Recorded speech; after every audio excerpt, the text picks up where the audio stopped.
우리가 변화되고 하나님의 사람으로 빚어져 천국인으로 살아가게 도와주옵소서. 오늘도 부족한 종을 세우셨습니다. 성령 하나님께서 권세를 주시어 이 말씀이 능력 있게 하시옵소서. 우리 성도들에게 지혜와 능력과 문제 해결과 영생의 말씀이 되게 하여 주옵소서. 예수 그리스도의 이름으로 기도드립니다. 아멘. 오늘 함께 나누실 하나님의 말씀 출애굽기 25장 1절로 9절입니다.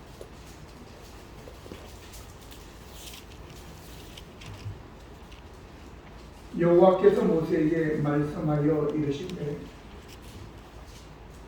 2절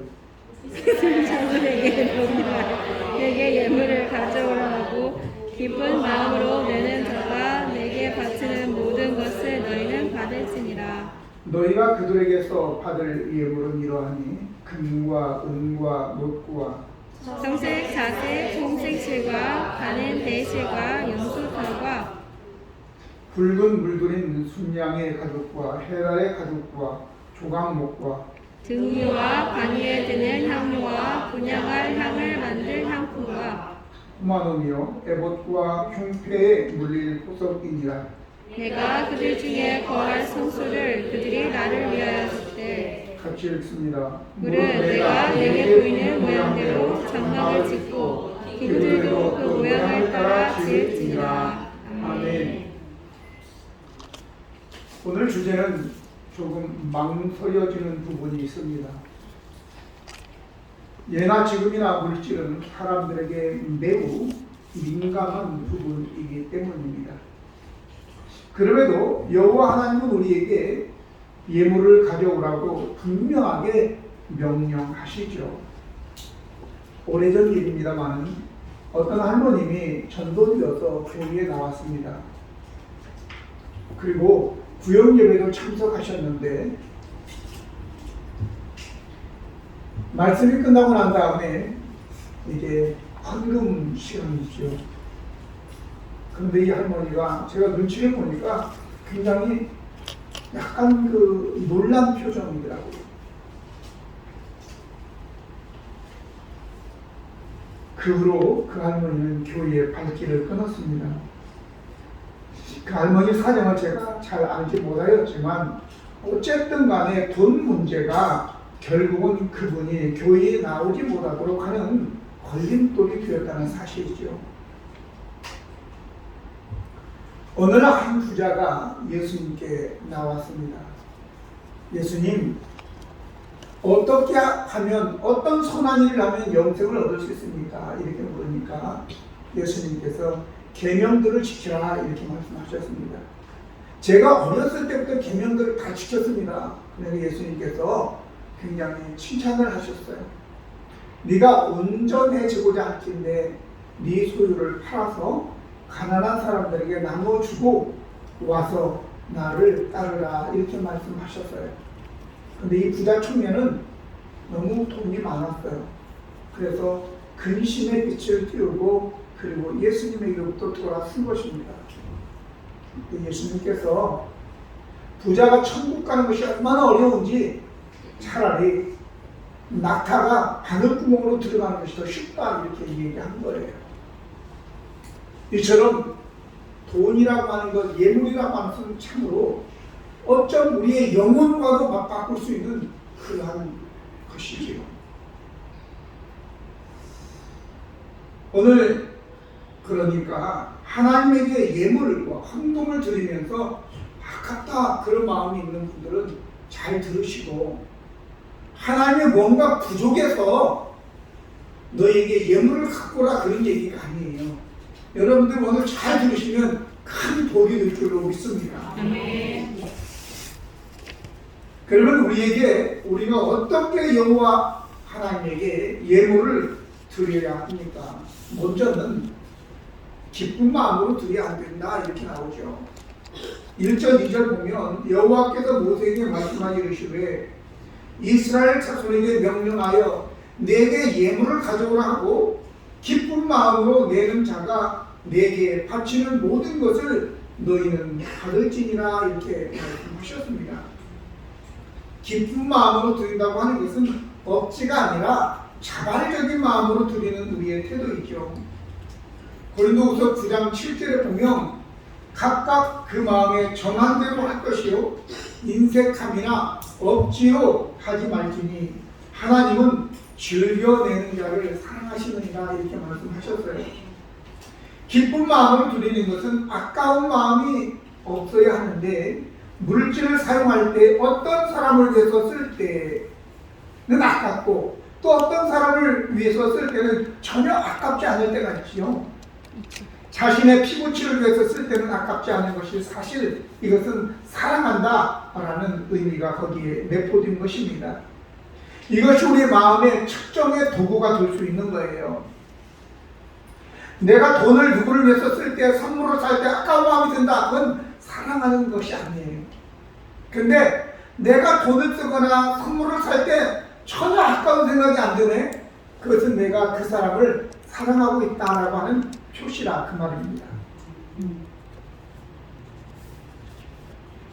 만일 우리가 우리의 구원을 위해서 아들을 아끼지 않으시는 하나님을 사랑한다면 무엇이 아깝겠어요? 하나님은 우리를 사랑하시기 때문에 아들까지도 내어주셨다고 하지 않았습니까? 아브라함은 여호와 하나님을 얼마나 사랑했는지 하나님께서 네 독자 이삭을 제물로 바치라라고 했을 때 주저없이 그를 끌고 와서 저 모리아 산에서 잡아 제물로 드리려고 했던 것입니다. 이는 바로 하나님을 경외한다. 창세기 22장 12절 보면 사자가 이르시되 그 아이에게 내 손을 대지 말라. 그에게 아무 일도 하지 말라. 내가 내 아들 내 독자까지도 내게 아끼지 아니하였으니 내가 이제야 내가 하나님을 경외하는 줄 아노라 이렇게 말씀하셨는데 바로 하나님을 경외한다는 것은 하나님을 사랑한다라는 것입니다. 그러면 여러분은 사랑하는 사람을 위해서 어떤 것을 주고 싶은가요? 가장 좋은 것, 가장 귀한 것을 여러분들이 주고 싶으시죠? 바로 하나님이 우리에게 요구하시는 것이 바로 이러한 존귀한 좋은 것이겠죠.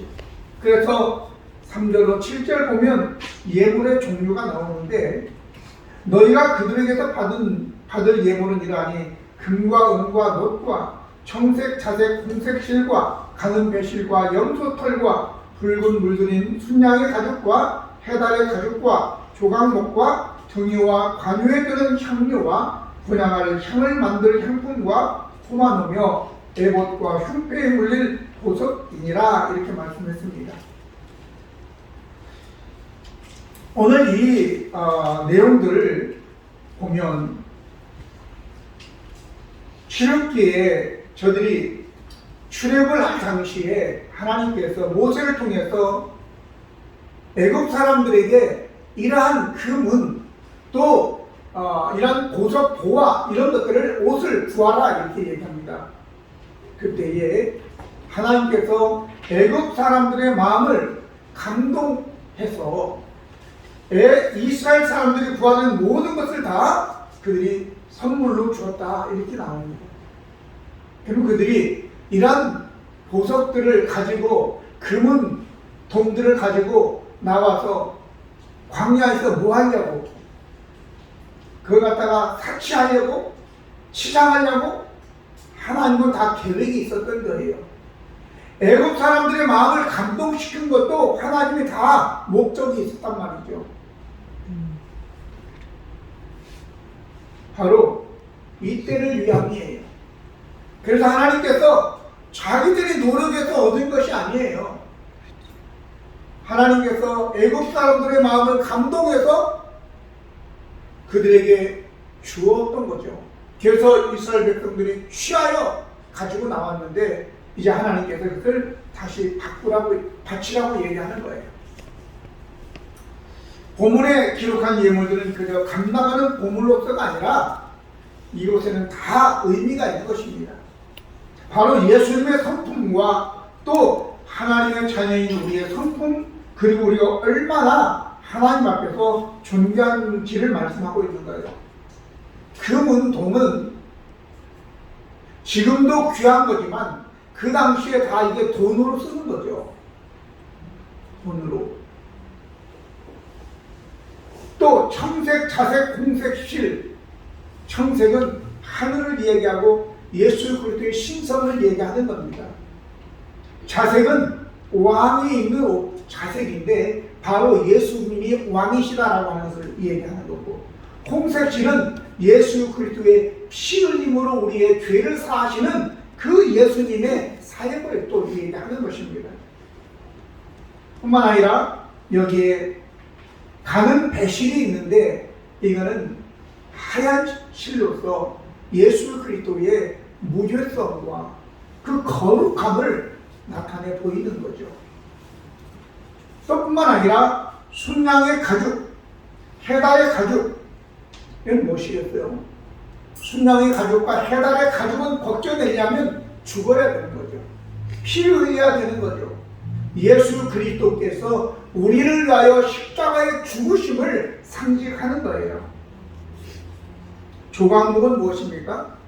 바로 백향목도 있고 그런데 왜 하필이면 조각목으로 만듭니까? 하늘의 보좌를 버리시고 종의 형체를 가져 우리와 같이 드셨고 죄인의 모습으로 이 땅에 오신, 그래서 연한 순 같아 흠모할 만한 것이 없었다라고 얘기하고 있는 것입니다. 예수님이 멋지고 그런 분이 아니시라 사람들이 주목할 만한 그런 외모를 가지지 못하셨다고 얘기하는 거예요.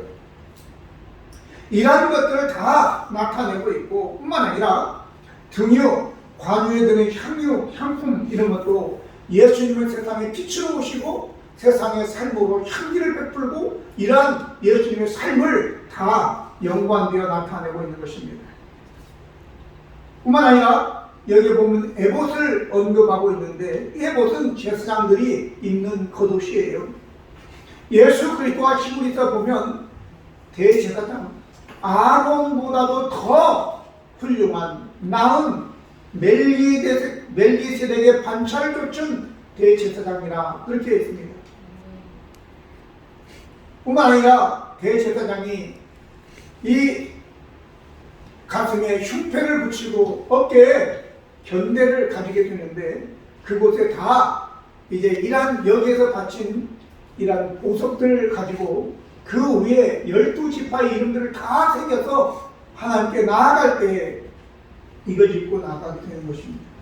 그래서 예수님은 대제사장과 동시에 우리를 다 안고 하나님께 나아가는 중보자다, 이것도 말씀해 주고 있는 것이죠. 오늘 문제는 우리가 하나님께 이러한 예물을 드리지 않으면 이게 우리 안에 깊이 와서 인식되지 않는다는 게 문제예요. 어떤 것들은 알기는 아는데 설명이 안 되는 것이 있잖아요. 제가 금요일날인가 수요일날 그런 말씀 드렸잖아요. 뜨겁다, 시다, 달다, 이게 어떻게 설명이 돼요? 설명할 수가 없어요. 근데 맛을 설탕을 보면서 이게 단 거구나, 이게 신 거구나 아는데 신게 뭐냐고 설명을 하고 설명할 수 없는 거예요. 그걸 갖다가 혐언할 수 없다. 혐언, 말로 표현이 안 되는 거예요. 그런데 우리가 하나님께 예물을 드리게 되면 우리가 하나님을 사랑하게 되고 내가 하나님 앞에서 존재한 자가 되는 것을 느끼게 되는 거예요. 자기가 알게 되는 거예요. 할렐루야. 나중에 좀 더 말씀을 드리겠지만, 그래서 하나님께서 이러한 예물을 드리게 함으로 인해서 결국 예수님을 상징하고 우리 자신을 상징하는 이중적 상징성을 가지고 있다고 하는 거죠. 예수님께서 이 성전을 헐라 내가 사흘 만에 다시 세우겠다, 이렇게 말씀하셨어요. 근데 오늘 성경 말씀 보면 이런 것들은 성전을 지키기 위해서다라고 얘기하고 있고, 또 뿐만 아니라 고린도전서 3장 16절에 너희는 너희가 하나님의 성전인 것과 성령이, 하나님의 성령이 너 안에 거하는 것을 알지 못하느냐, 또 이렇게 말씀하셨어요. 이 말씀을 드리는 이유는 바로 저와 여러분이 예수님과 같은 성전인 이중성의 그 정체성을 가지고 있다라고 하는 것을 말씀드리는 거예요. 그러면 세 번째는 하나님께서 예물을 가져오라 해서 그러면 예물을 어디다 사용했느냐? 어떤 사람들은 기부금을 받아가지고 개인적으로 막 써가지고 감옥 가는 사람도 있고 하는데, 하나님은 우리에게 예물을 가져오라고 했는데 하나님이 뭐 가난해가지고 예물 가져오라고 했겠어요? 다 보석들을 누가 만드셨는데? 하나님이 만드셨잖아요. 할렐루야. 자, 그러면 7절, 8절, 9절 보면 포마누며 애법과 흉패에 물릴 보석이니라. 내가 그들 중에 거할 성소를 그들이 나를 위하여 짓되 그리고 내가 내게 보이는 모양대로 장막을 짓고 기구들도 그 모양을 따라 지을지니라, 이렇게 말씀했습니다. 그러니까 하나님께서 우리에게 이러한 예물들을 요구하시는 이유가 무엇이냐 말이죠. 바로 이 예물을 사용해서 여호와 하나님께서 우리들 가운데 거하실 처소인 성소를 지어나가는 것입니다. 곧 하나님이 우리와 함께 하시겠다라는 임마누엘 하나님이 되시겠다라고 하는 거예요. 여호와 하나님께서 우리와 함께 하시는 어떤 일이 임하겠어요? 일반적으로는 보호와 하나님의 은혜가 임합니다. 할렐루야. 그런데 하나님이 우리 가운데 임하게 되면 가장 먼저 우리에게 영생이 주어지겠죠. 영생. 또 뿐만 아니라 하나님이 우리 가운데 거하시면 영광스럽게 되겠죠. 할렐루야. 영광스럽게 됩니다. 존귀하게 되죠. 회복이 일어나죠. 건강해지고 삶이 풍성하게 될 줄로 믿습니다. 평안과 기쁨과 행복, 바로 샬롬의 축복이 주어질 줄로 확신합니다. 바로 우리 안에 천국이 건설되어지는 것입니다. 또한 여호와 하나님은 이러한 예물을 통해서 제사장의 옷과 그리고 제사장의 가슴에 붙이는 흉패에 물릴 보석으로 사용하기 위함입니다. 제사장의 견대와 그리고 흉패에는 이스라엘 12지파의 이름을 새겨서 금으로 다 붙여가지고 항상 하나님 앞에 나아갈 때는 대제사장이 이스라엘 12지파 곧 저와 여러분의 이름이 새겨진, 아니 여러분과 저를 가슴에 붙이고 하나님께 나아가는 것입니다. 이렇게 예물을 드리면 이런 은혜가 사실적으로 내가 느끼게 된다는 거예요. 사실적으로. 오늘 여기에 보석들의 이름이 다 거명되지는 않았어요. 그런데 출애굽기 28장 17절 20절을 보면 자세하게 나옵니다. 그것에 네 줄로 보석을 물리되 첫 줄은 홍보석, 황옥, 녹주옥이요. 둘째 줄은 석류석, 남보석, 홍만호. 홍만호는 다이아몬드를 이야기합니다. 셋째 줄은 호박, 백만호, 자수정이요. 넷째 줄은 녹보석, 호만호, 벽옥으로 다 금태에 물리지니라, 이렇게 말씀했습니다.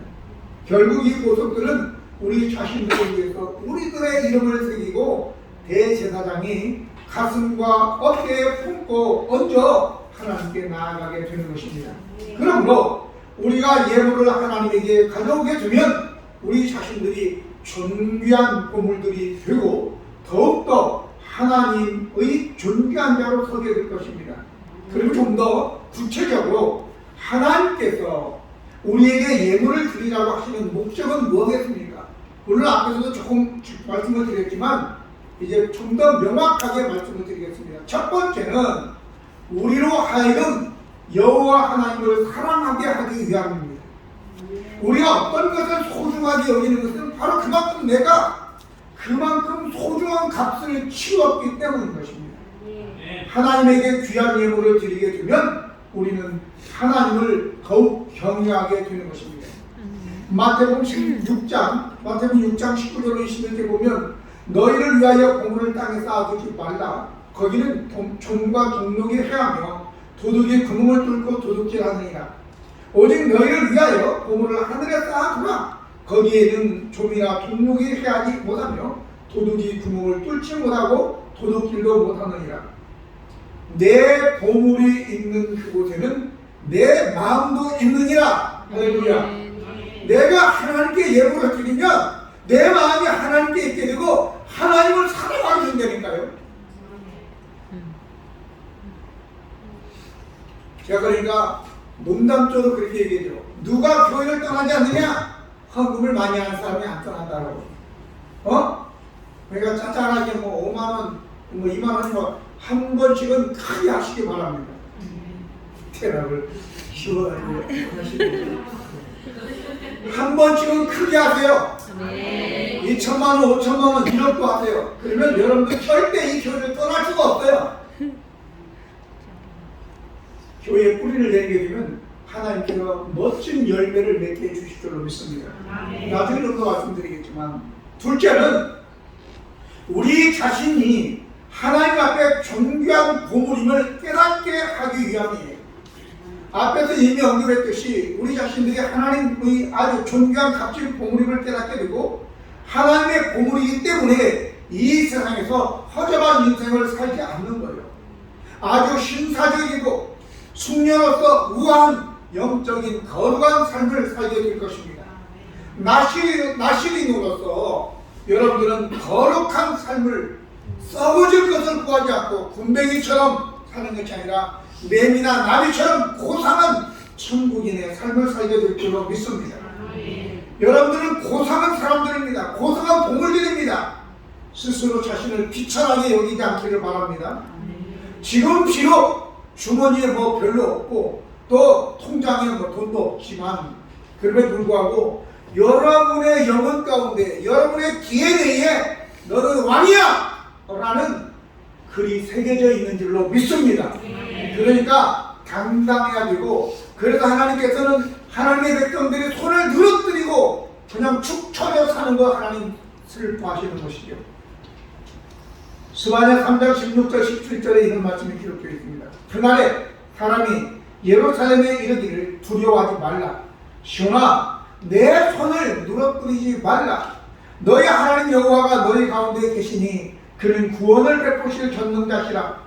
그가 너로 말미암아 기쁨을 이기지 못하시며 너를 잠잠히 사랑하시며 너로 말미암아 즐거이 부르며 기뻐하시리라 하리라. 아멘. 하나님이 나를 보고 노래를 부르는데 왜 축 처져가지고 그러고 살아요? 지금 있고 없고 문제가 아니에요. 하나님이 나를 좋아하신다고요. 사랑하신다고요. 나를 보고 흐물흐물 노래를 하신다고요. 할렐루야. 그러니까 당당하시기를 바랍니다. 셋째는 하나님은 이러한 예물을 드리게 하는 목적이 우리에게 복을 주실 근거, 명분을 남기기 위한 거예요. 할렐루야. 복은 그냥 오는 게 아니에요. 구원은 공짜로 받지만 복은 심어야지 되는 거라고요. 하나님께서 우리에게 감동을 주시는 거예요. 심으라고. 할렐루야. 아브라함의 후손 중에 예수 그리스도가 나심이 그냥 우연히 된 게 아니에요. 하나님께서 네 아들 독자 이삭을 바쳐라 라고 했을 때 아낌없이 바치게 되어졌는데 바로 그걸 통해서 아브라함이 먼 훗날 자기 후손 중에 예수 그리스도 하나님의 독생자가 나올 것을 믿게 되는 거, 알게 되는 겁니다. 할렐루야. 하루는 사르밧 과부에게 엘리야가 찾아와서 야 내게 떡 한 조각 만들어 달라 이렇게 얘기하죠. 아니 안 그래도 지금 마지막 이 밀가루를 가지고 떡을 만들어서 빵을 만들어서 내 이 아들 독자 아들과 과부인데 먹고 죽으려고 했습니다. 그러니까 그러지 말고 그 떡 나한테 줘 이랬어요. 여러분 같으면 어떻게 생각할까요? 화나죠. 지금 마지막을 먹으려고 그러는데 그걸 달라고 아마 지금 요즘 목사 그랬다면 맞아 죽을 거예요. 요거도 먹고 그런데 이 사르밧 과부는 말씀대로 순종했어요. 그랬더니 그 이후에 이 밀가루 통이 마르지 않는 거예요. 몇 년의 흉년 동안에 밀가루 통이 마르지 않고 기름병에 기름이 마르지 않는 거예요. 하나님이 그럼 왜 사르밧 과부에게 그 엘리야를 대접하게 한 거예요? 바로 그 밀가루 통과 기름병에 마르지 않는 복을 주시기 위해서 요구하신 거예요. 할렐루야. 그뿐만 아니에요. 거기에 보면 열왕기상 17장 17절 보면 이 후에 그 집 주인들의 여인의 아들이 병들어 증세가 심히 위중하다가 숨이 끊어진지라 그랬어요. 죽었어요. 바로 이때를 위해서 하나님께서 그 일을 하게 하신 거예요. 빵 하나 만들어 대접하고 그 긴 흉년 동안에 안 굶어 죽고 자식이 죽었을 때 하나님이 다시 살려줬어. 그럼 여러분들에게 제가 드리고 싶은 말씀이에요. 혹시 기도하다가 뭔 큰 감동이 왔어. 그런 감동이 오지 않기를 바랍니다. 좋아야지 왜 안 좋아하세요? 자, 이제 그동안 10년 동안 내가 부은 적금 만기가 돼서 한 3천만 원을 10년 동안 겨우 해가지고 3천만 원을 모았는데 기도 중에 이상한 감동이 오기 시작했어요. 기도를 멈춰. 그럼 어떻게 돼요? 기도를 멈춰야 돼. 그게 뭐냐? 앞으로 여러분들에게 닥칠 기근을 예비하게 하는 하나님의 감동이에요. 할렐루야. 네. 그래서 아낌없이 해야 돼요. 그걸 여러분들이 하나님을 위해서 드리게 되면, 그 예물을 드리게 되면 앞으로 2억, 1억, 10억이 손에 들 것, 생명이 날아갈 것을 막을 수 있는 예물이 되는 겁니다. 할렐루야. 그래서 여러분들이 그런 감동이 오지 않기를 바라지만 혹시라도 필요할 때 그런 감동이 오면 고개 흔들지 마시고 거부하지 마시고 하나님께 드리십시오. 그러면 하나님께서 이 사르밧 과부처럼 이 아브라함처럼 엄청난 복을 주시려고 하는 하나님의 그 작정이 있다는 것을 기억하시기 바랍니다. 마지막으로 네 번째는 예물이라고 하는 것은 테루마라고 하는 것인데, 이 테루마라고 하는 동사가 뭐냐? 룸이에요. 룸이라고 하는 동사인데, 이 룸이라고 하는 동사는 바로 이 예물은 높이다, 오르다, 승진하다, 일으키다, 칭찬하다, 이런 의미를 가지고 있어요. 굉장히 중요한 건데, 내가 하나님께 예물을 드림으로 내가 하나님을 높이고 찬양하며 칭찬하는 것인데 거기서 끝나는 게 아니라는 거죠. 내가 하나님께 예물을 드리게 되면 하나님께서 여러분과 저를 높이게 되고 일으키게 되고 승진시키게 되고 이 보석에 여러분들 이름을 새겨서 존귀하게 사람들 앞에 영광스럽게 만들어 주겠다고 하는 하나님의 약속이 거기에 있는 거예요. 그러므로 큰 감동이 오면 크게 하나님께서 복을 주시려고 하는 것이고, 작은 감동은 그냥 소소하게 평범하게 하나님께서 함께 하시는 거예요. 그러니까 여러분들이 감동이 왔을 때 무시하지 마시고 하나님께 그 감동을 아깝게 생각하지 마시고, 와, 나한테 이런 감동이 오다니 라고 하면서 특권으로 알고 하나님께 드리십시오. 그러면 하나님께서 여러분들을 높이시고 넘어진 데서 일으키시고 승진시키시고 존귀하게 이 세상에서 쓰임받는 그런 증인의 삶을 살게 해주실 줄로 믿습니다. 기도하시겠습니다. 하나님, 우리에게 예물을 가져오라 하신 것은 하나님께서 뭐가 부족해서가 아니라 우리에게 복을 주실 근거를 만들고자, 명분을 만들고자 하나님께서 요구하시는 것인데, 결국 이런 것들을 통해서 하나님이 우리와 함께 거하시는 처소를 만들어서 내가 너와 함께하며 너를 보호하고 또 너를 안전하게 은혜를 베풀겠다, 이런 은혜로 하나님께서 요구하시는데, 우리는 아까운 생각으로 이제 드리지 못하고 이제 인색한 마음으로 살아가는 우리의 인생입니다. 불쌍히 여기시고 하나님께서 감동할 때 하나님을 위해서 드릴 수 있는, 그래서 우리가 하나님께 일으킴을 받고 존귀하게 쓰임받을 수 있는 우리 모두가 되게 하여 주시옵소서. 우리 주 예수 그리스도의 이름으로 기도드립니다. 아멘. 자리에 일어나시고